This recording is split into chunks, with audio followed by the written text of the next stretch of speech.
اعوذ باللہ من الشیطان الرجیم، بسم اللہ الرحمن الرحیم۔ السلام علیکم میرے پیارے ساتھیوں، کیسے ہیں آپ؟ امید ہے ٹھیک ہوں گے۔ اللہ کو خوش رکھے، سلامت اور آباد رکھے۔ تو بڑا عجیب سا موسم ہو رہا ہے، مزیدار سا، لیکن آخری روزہ ہے۔ سب سے پہلی بات تو یہ کہ آخری روزہ ہے، اور انشاءاللہ تعالی انشاءاللہ کل انشاءاللہ عید ہوگی، اور ہر گزرتا لمحہ ہمیں عید کے قریب کر رہا ہے، اور شکر الحمدللہ رمضان المبارک جو ہے وہ بخیر و عافیت کور ہونے لگا ہے، کمپلیٹ ہونے لگا ہے، اور شام کو انشاءاللہ تعالی ارادہ ہے تھوڑا بیوٹی پارلر کا چکر لگاؤں گی، تاکہ بال شال ٹھیک کرا لوں، اور تھوڑا سا نا مینیکیور پیڈیکیور کا بھی ہے آج پروگرام انشاءاللہ۔ تو نا میں ایک بات مطلب باقی چیز میں آئی ہوں، میں نے کہا چلے آپ لوگوں سے بات کروں،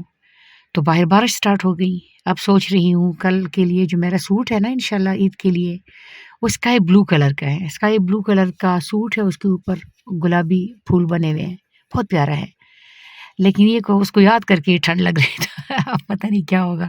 کل دیکھیں گے۔ اوپر سے میرا گلا خراب ہے، بہت زیادہ خراب ہے، تو پھر میں ادھر باہر بیٹھی ہوئی تھی آپ لوگوں سے بات کرنے کے لیے، لیکن یہ کہ بارش زیادہ شروع ہو گئی، تو پھر میں گاڑی میں بیٹھ گئی۔ میں نے کہا چلو ادھر ہی سے آپ لوگوں سے ایک چھوٹی سی پیاری سی ننھی منی سی میٹھی سی بات ہے تو وہ کر لوں۔ وہ نا مجھے پچھلے دنوں کوئی میرے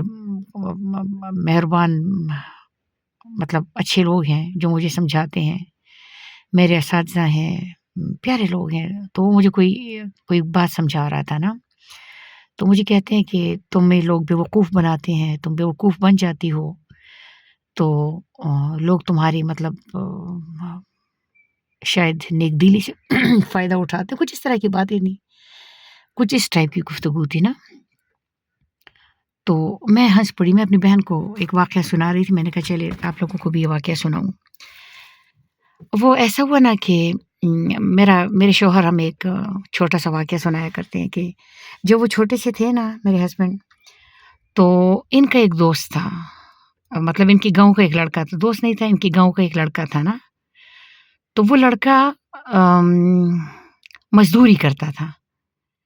تو شام کو محلے کا ان کی گاؤں کا لڑکا تھا، تو شام کو جب وہ مزدوری سے فارغ ہوتا تھا نا،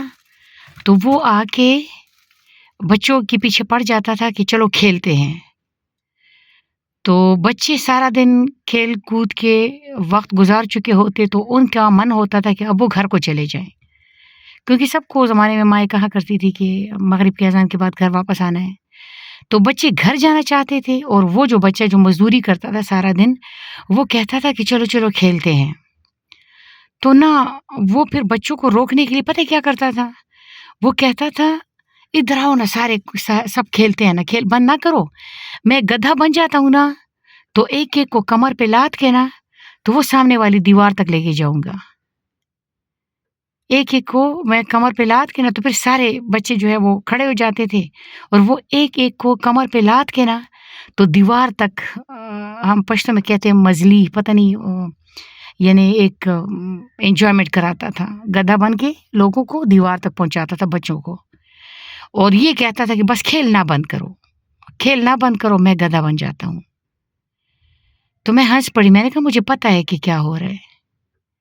لیکن اگر ہم نے یہ کھیل بند کیا نا، اگر ہم نے گدھا بننے سے انکار کیا نا، تو لوگ کھیل بند کرنے لگے ہیں،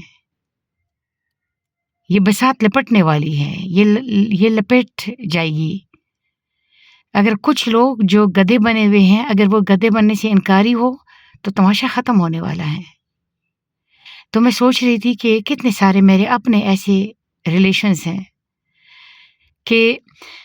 جن میں اگر میں اپنی انویسٹمنٹ نہ کروں نا، اگر میں ان کو اپنی طرح نبھانے کی کوشش نہ کروں نا، تو وہ ختم ہو جائیں گے۔ میرے اپنے بڑے پیارے پیارے لوگ ہیں کہ اگر میں ان کو کال نہ کروں نا، وہ مجھے کبھی بھی کال نہیں کریں گے، اگر میں ان کے ساتھ نہ نبھاؤں تو میرے ساتھ نبھانے کے لیے تیار نہیں ہے۔ ہر کوئی اپنے کونے خدرے میں گھسنے لگا ہے، ہر کوئی اپنے موبائل کی ریلز میں غرق ہو جائے گا، تو جو گدھا بنا ہوا ہے نا،